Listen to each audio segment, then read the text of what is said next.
We are trying this again. Hello, everybody. Let's see what happens.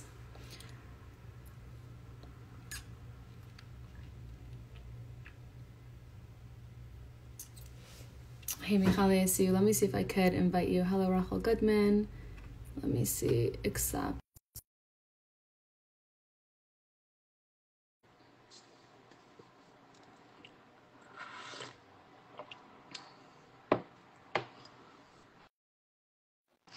Okay, is this better?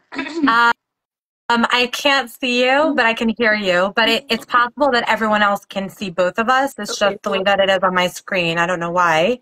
that's So it so feels like I'm talking to myself a little bit, but that's okay. I feel bad about that. I don't know what else to do. Rachel Goodman, who's joining, who's here, our Corinne. Can you tell us if you see both of us or just one of us? I wonder if it's because I scheduled a live, but I don't think so because you're able to whatchamacallit. Right. Um, I'm not sure either. Anybody that's on want to tell us? Want to tell us? Want to tell us? I guess not. Could you see us? Could you not see us? The only other thing I could think of is going out again and then like Xing out the app. This always happens, by the way. Like that's why people do lives and they just do it like they started a million times. Right. Because like the connection is so funky. I could like X out my app and you could X out your app. Do you want to try that? Like uninstall and Not re- reinstall? not do that, but like just like oh, you see us both. Okay, she said that she sees us Oh, both. Are you okay to go with it, amazing. Michali? Are you okay with Totally that? fine. I'm just like putting like a disclaimer. I can't see your facial Okay. expressions or your body language. So if I interrupt you, I am so sorry. Okay, I will totally forgive you, and no worries. Okay, so let's start this. Thank you, Okay. everyone. Thank you, whoever that was that told us that you see us. I appreciate that. Okay, so welcome to Live with OKclarity.com. Today we're going to be we're going to have a conversation around how to thrive on Purim. Purim is coming up. A lot of people are struggling with that for many reasons. I think the top few reasons are the loneliness piece, people that are at different life stages, whether it's that they're single, divorced, just not in an ideal life transition that they would like to be in. I think that also this time of year, Purim and then followed by Pesach marks it's a landmark or a milestone, and that can really make people struggle with whatever personal struggles they have. The time of year having the holidays come up and whatever that brings up for them can just exacerbate what they're already struggling with. So just from that kind of framework, I think it's important to approach this conversation and really help people with whether it's mindset shifts or tools or skills to get through this time in a way that they feel like they're thriving versus just white knuckling. Yeah, absolutely. And I would just add that, whenever we're struggling in life with whatever we're struggling with, I think that there are certain situations that will exacerbate the sense of struggle, right? So if we feel like a time crunch, if we're hungry, if we're sleep deprived, if we feel like we have so much we need to do in so little time, if we're overloaded on a sensory level, right? Like all those things, they don't create new struggles. They just exacerbate ones that we've already had, or just like kind of made those struggles, so much like clearer, like they're kind of like in plain sight more. And I think Purim is like a day for a lot of people, where that happens, where the struggles that they've had, they may have been on the back burner, or they can kind of get through a day without feeling them so tremendously. But then on Purim, it kind of all comes out, if that makes sense. Do you feel like that's because they're not taking care of themselves on Purim Day, or is it because it's like a different like an off of routine? So I think it's a combination of things. I mean, every person is different, but I think like, so for example, if let's say generally I would struggle with loneliness, right? Like you mentioned, that's like one of the top like subtopics to this topic. I think that if we were to look at my life where I feel particularly lonely on Purim, right? Chances are I've struggled with loneliness at other points in my week or year. It could be like Friday nights is when I feel those pangs, or it could be with certain family members or in certain social situations, right? So I'm having elements of those, but then add to the fact that for many people, like I'm mentioning it now again because I think this is such a huge component, like there's so much sensory overload on Purim. There's like loud music playing, there's cars honking, there are people, coming in and out of homes. There's like a lot that has to be done. We have 4 huge mitzvos that have to be done in 24 hours, and some of them are very time consuming. So it's just like there's a lot going on. And it's easy in those kind of situations to not engage in the self-care or other things that we normally have in place in a week that kind of offset and balance those pangs of loneliness that we may feel throughout our week. And so we're left with a much bigger feeling of loneliness because of that. In addition to the fact that Purim is a very social time. And so if we are not set up socially, then we can feel very lonely as a result. Right, right. I love that. It's like too bad you don't see my facial expressions. I'm like nodding and I'm like letting you know that I agree with everything that you're saying. Thank you for telling Yeah, me. yeah. This is a good example Everybody of that's watching, verbal Michali does not see communication. my face, my facial expressions. She cannot see me, but I see her, and we got confirmation from the crowd that you guys see both of us. So we started, and Michali, that's very brave of you. I don't know if I would have just talked to myself in a black screen. Well, But thank you. I appreciate it. And since there's no nonverbal communication, that it helps when there's the verbal for sure, communication. it's like an old-fashioned phone call. We have to get through. Exactly. No, but I really like what you said, and thanks for clarifying that. Like, Sure. it's concept of all those struggles that we have. Like, I think how we started this conversation, where it's just exacerbated when we're at a time that there's overstimulation Yeah. and you're off routine and you're off your schedule. So moving on from that framework, I really think that one of the things I wrote down was the normalization piece, and I think that speaks to it. Like really normalizing for yourself that this is a hard time for so many people, and you're not alone as you feel the loneliness, and a take on the loneliness is feeling alone.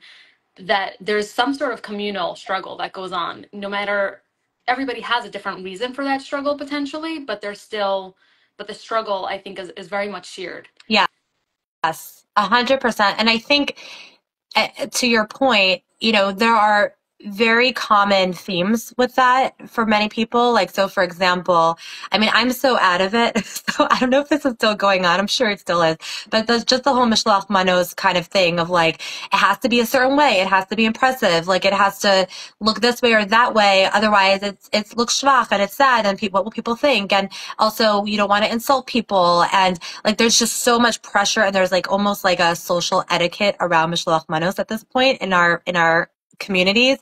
And I think that creates stress. Like if you just look at, I always use like a water bottle or cup as an analogy of like our ability to handle stress. Like we all have a certain threshold, and we all have different abilities in navigating that stress. But essentially, if we were to take my coffee cup, like if we were to fill the cup up slowly with all the stress, we're going to overflow, right? Like we need to come up with ways to empty out our cups, or to navigate the stress, or to minimize the amount of stress that we're putting into our cups, right? And that can be an attitude shift or just like a lifestyle and environmental shift. But if you look at Purim, you've got making them shalach manos, coming up with where to go for the seuda, potentially cooking or baking for the seuda, wondering if you have enough friends to give to, getting to Megillah on time, twice, and also your placement in society, how social you feel. What if you're in a bad mood? What if you're not feeling well, right?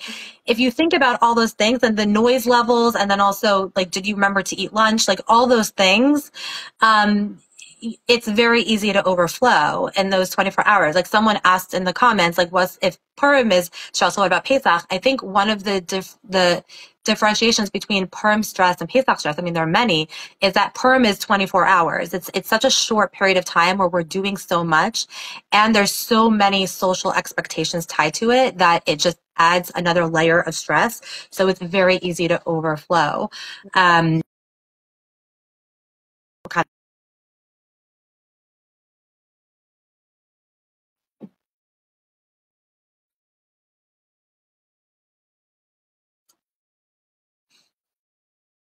Now I can't hear you. Okay, now I hear you. Do you hear Oh, me? I hear Okay. you. Yeah. Okay. That was totally my fault. That was totally my fault. I have a time limit. Like I set screen time on my apps, and I reached the screen time on my Instagram without realizing. My apologies. I own it. Okay. I just gave us another 15 minutes. Not that we're gonna necessarily use all of it, but just know. Okay. Okay. I'm happy. You still don't see me though, right? No, I don't see you, but I get to hear your lovely Okay. voice. Okay, we'll take that.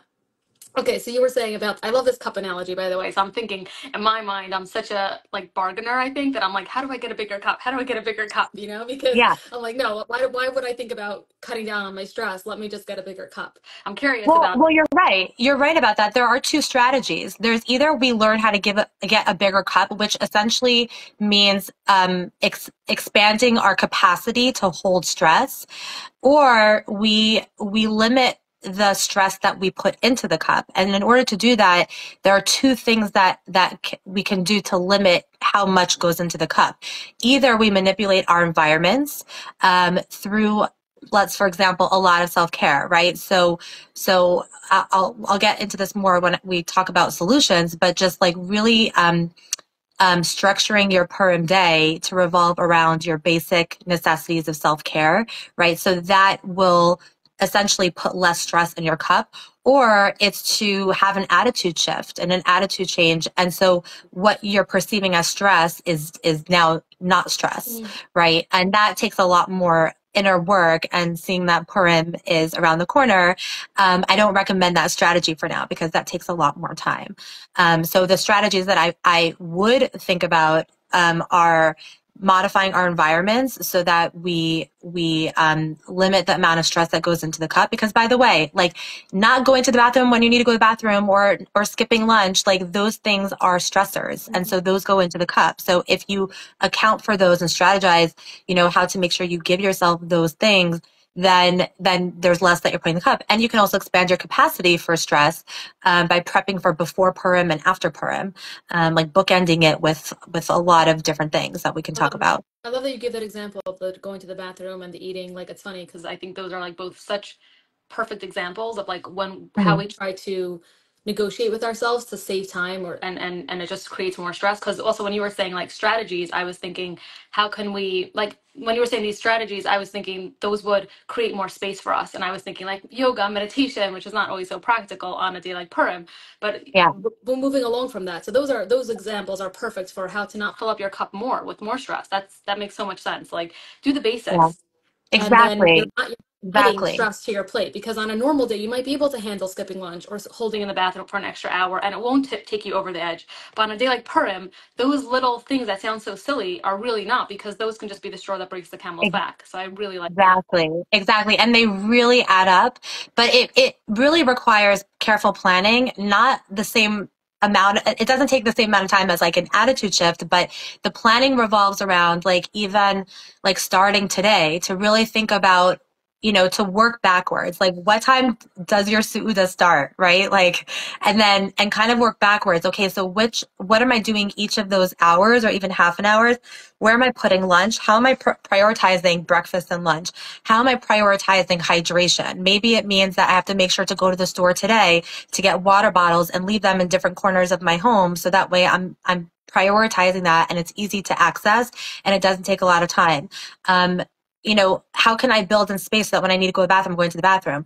With the yoga and the meditation, I think that's wonderful. I agree that Purim's not necessarily the day to do that because there's so many other things that we're having to do. But I think when I was talking about like the book ending, that's a good example of increasing our capacity for stress, Make, right? So that's an make, example of getting a bigger cup. And Mhm. the way that we get our bigger cup is through things like yoga, meditation. So I would recommend doing those things, let's say the day before and the day after. So if Megillah reading is Motzei Shabbos, so we're talking about doing a yoga or meditation on Shabbos, before Shabbos ends, and then doing another yoga and meditation or journaling or a walk around the block, either Motzei Purim or, when is that? Or Monday, Monday morning. But like that's a great example of like getting a bigger cup, like doing things that fill us up so that we're really at kind of like ground zero with the stress that we're taking on, Right. It's and funny because what? you're saying like fill us up, and then I just want to like underscore how that's it's filling us up, but it's creating more space. Like those things that fill us up create more space. And I think that's important to Exactly. recognize in this analogy that we're using. And I want to also just put out there that I know that a lot of the people that ask the question are people that are not having your typical Purim with all the craziness. I think that they're experiencing more of a Purim that's quieter, that's too quiet for them, that's lonely, that's sad. And I think that for them, I want to underscore that these ways of creating more space in your cup, maybe, like that's going to help you manage the feelings, the loneliness, the sadness, whatever else is coming up, the anxiety, the self-loathing. So just because we're saying that you can't necessarily do them on Purim, I know I said that initially, but I want to take that back, or make a parentheses that Yeah, if you could go that is that, like, great. amazing. Oh That's yeah, please for do it. Please do it and sure. have me in mind. And I hope I get to do it, because I think that the more you can make Purim a day that you do prioritize yourself on some level and get your needs met and fill yourself up is really important. 100%. I completely agree with you. And this might sound funny coming from a therapist, but I would say like doing things that are distracting but really inputting is probably the way to go. Like thinking is going to be not the best idea on Perm day, like because then we're going to just get really depressed and sad and even more lonely, right? Like if we have, like sometimes in meditation, if it's just like kind of like a silent breathing meditation, then it's very easy for our thoughts to then turn to the things that we're struggling with. And so I would say a day like Purim is not the day to do that type of meditation. It would be more to do like a seriously guided meditation or breathing activity where you really have to focus and you're following instructions and stuff like that, because it's also giving your mind something to do, which for Purim, for people that are having a quieter Purim, that's really important. But I also want to say, like, it's funny because when I was thinking about this live, I was thinking like of a totally different idea than what we're talking about. I was thinking also like if we're having a quieter day, I'm a big believer in like making it your own, so like thinking about what brings you joy. Like Purim is the holiday of joy. And if we have this concept of like Shivim Panim LaTorah and we each have our own unique relationship with God, right? That means that the way that you experience joy is unique and you're allowed to customize the day based on what brings you joy in your relationship with God or spirituality or the people in your life or your relationship with yourself. So kind of in addition to prepping when it comes to creating structure around your self-care, I think it can be equally as important to strategize over what creates joy for you and what brings you connection, again, either to yourself, to other people, to Hashem,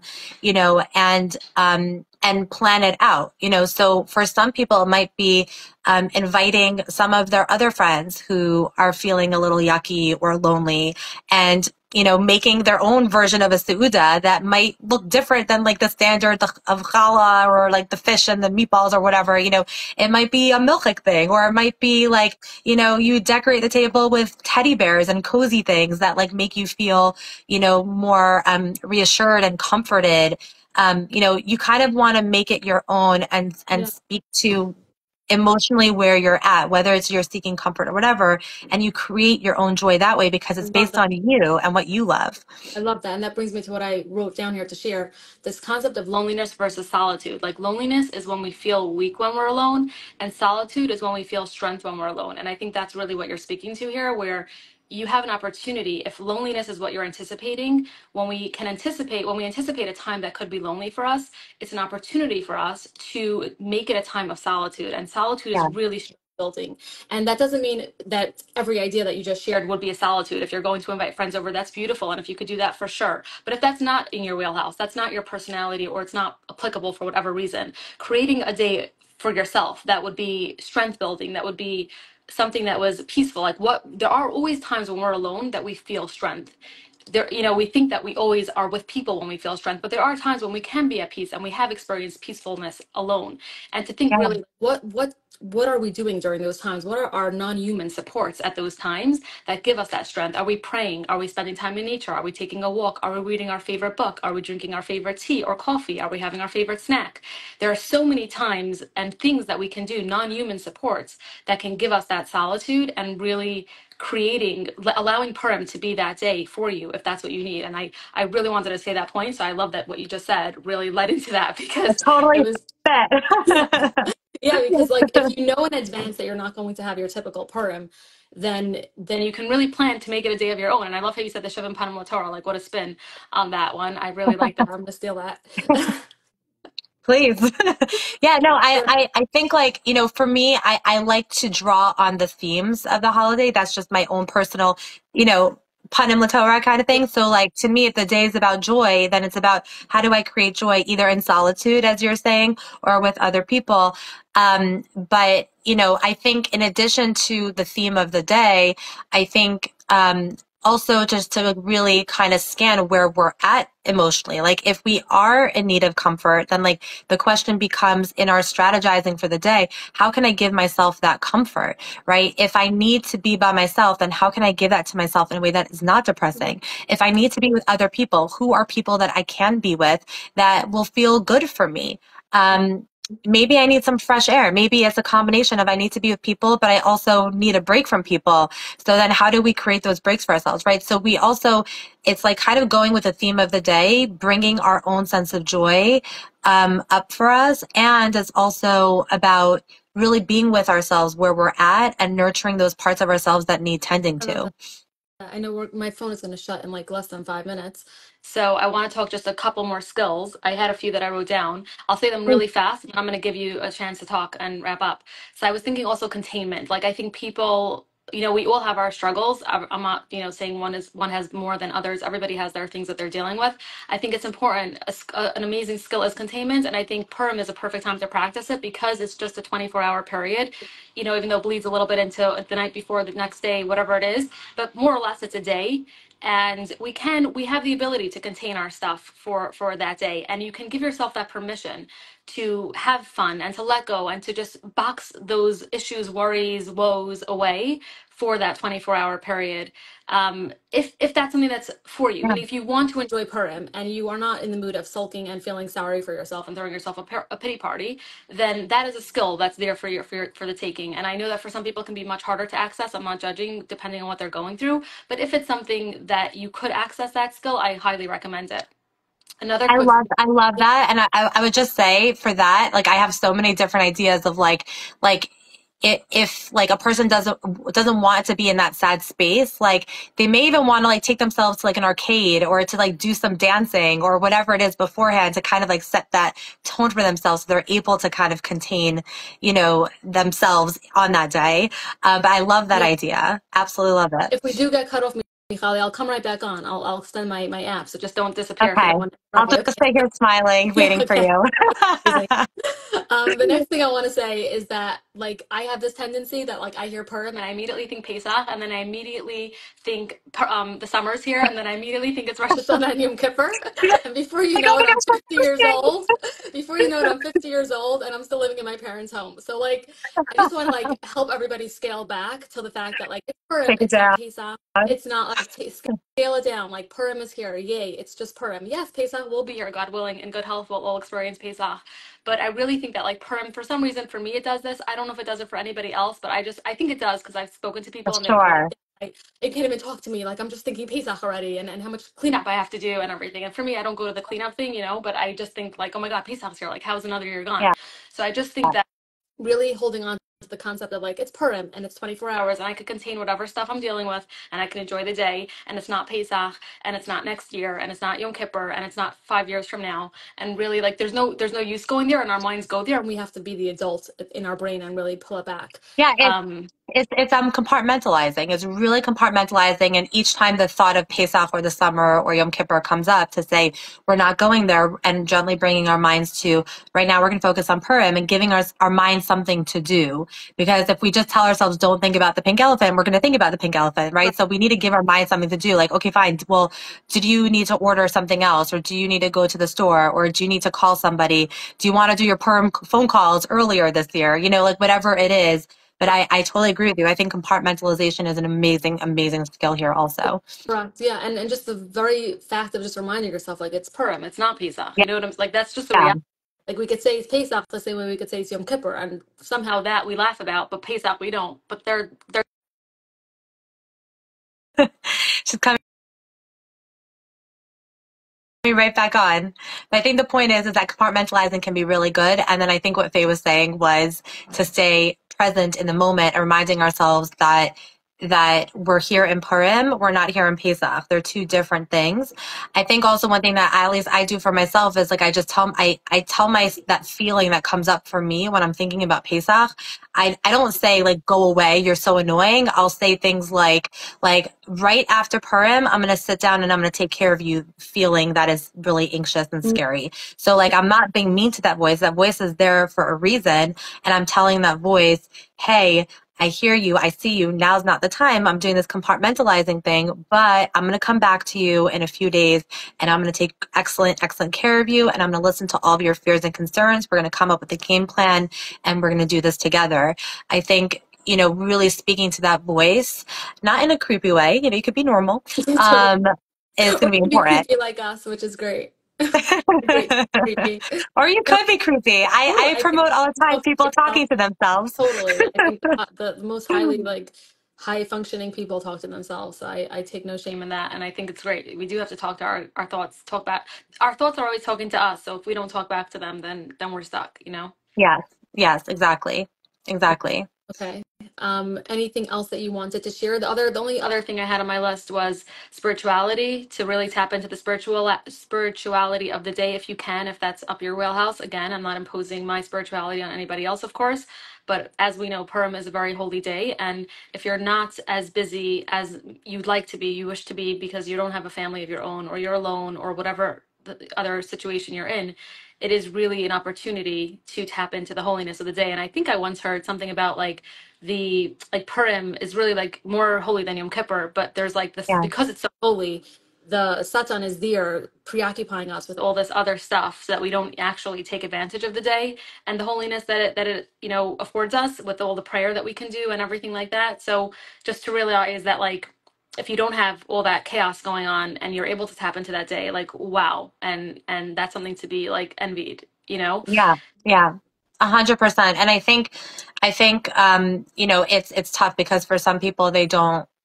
feel that spirituality or they're not in that place. And I think in those cases, then to really focus on like kind of what I said before, like nurturing themselves, nurturing their relationships, and focusing on growth and like kind of what you were saying before, like, oh my gosh, how has a year passed already? And I know you and I had talked about this in a previous live, the idea of like the spiral. I always go back to this because I think that there are certain milestones in a year where we have a tendency to really self-critique, and it's not done in a kind and gracious and compassionate way. Like it's usually like, how can you be here? What happened? The whole year passed and you have nothing to show for yourself and da da da da da da. It's like almost like the self-abusive narrative. And I think that reminding ourselves that a year is a long time, but it's also a short amount of time. And it's impossible to make huge changes or very, very, it's less likely that we're going to make huge changes in a year. It's much more likely that we're going to have these little small shifts that we might see over the year. So I think that if we are almost doing like a cheshbon hanefesh, number one, that we should not be looking for huge shifts. We should be looking for tiny shifts. And number two, if we're going to do it, we also have to look at the positive. We can't just look at the negative. And it's okay to be in similar places in our relationships with with ourselves and other people, and doing the same kinds of things that we've done last year, but it might be just in the spiral a level up. Yeah. And I think that's really important to keep in mind. Yes, it reminds me of a line, the days are long and the years are short. And I Yeah, think that it just fits nicely to what you just said, that like yeah, every day presents an opportunity for us to have so much growth, but the years are short. Like they go by, and we can't necessarily measure ourselves with a stick from one yeah, year to another. But we can make small improvements day by day. And then looking back a decade will be, oh my God, who was that person, you know? exactly, So really, exactly. I love that you said that. And yeah, and then the last thing that I have here on my little notepad is to give to others, because I feel Yeah, like we're so sometimes hyper focused on Purim, like who's there for me, who's calling me, who's sending something to me. And I think that giving ourselves that idea to like give something to somebody else to make somebody else smile. Like I know that today I have like a couple of things that I'm sending out because, and to people that are not expecting it, because to me, like I know that that's going to make me feel so good. It's totally selfish. Like, yeah, and they yeah. don't need it, I and get that. they're not nebuch, but it's just an idea of like if there is somebody that you know is going to touch them, give them that call on Purim instead of thinking about like, oh my God, no one's call, like Yeah. going into the pity cycle, which is easy and understandable. I'm not judging it, really not. But we can also flip it and be like, how can I do something for somebody else that might be feeling that way? And then suddenly you take yourself not only out of that negative spiral, but you lift yourself up, because the best feeling we get is when we give to others. So Love, love, love that. I couldn't agree more. I think giving to others takes us out of our head, and it's one very powerful antidote for depressing feelings. I love that. thank you. All righty, Michali. Anything else you want to say before we wrap? I think that's everything. Amazing. Thank you so much. You're such a warrior for doing this and like not even seeing me. It must have been awkward. Everybody that's listening could know that Michali sees a black screen, even though you get to enjoy both of our faces. And I got to enjoy Michali and all her expressions and everything. So thank you, Thank Michali. you, Faye. Happy Purim, everybody. Happy Purim, Michali. And thank you, everyone, for tuning in. Thank And I hope this was you. helpful. And we'll see you again very soon. I Happy Purim. cannot wait. Purim Sameach. Thank you so much, Faye. Bye-bye. Bye.